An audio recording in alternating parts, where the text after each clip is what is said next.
So, as someone who hasn't seen wrestling in years, watching John Cena's final match felt more like corporate sending you a pizza party and saying thank you for your service with a nice little video.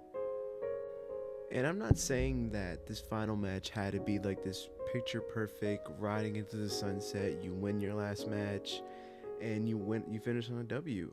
I think people have to realize that endings can be bittersweet as well.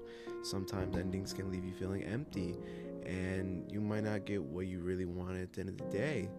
But this felt very awkward, very flat, uninspired, honestly.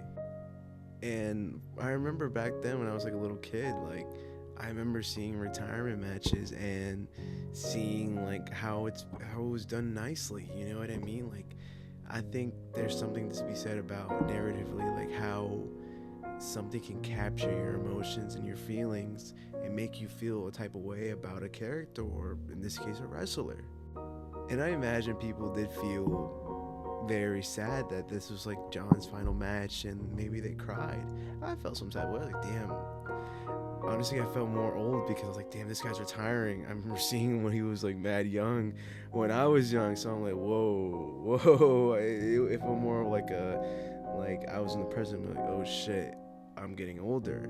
But when you look at retirement matches like Ric Flair's or Shawn Michaels, you see where John's retirement match feels just not good at all. Just, I guess, just to put it plain and simple.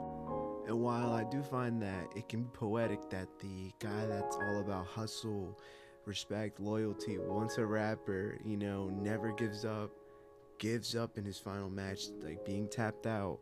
There's something poetic about that, something beautiful about that. But it just was so executed so wrong.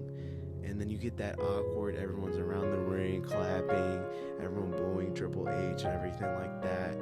It just felt stale and just off. It did not feel like a send off. It just felt like corporate telling you, your old buddy, get out. And John probably didn't like it either, so I wonder how that will all go.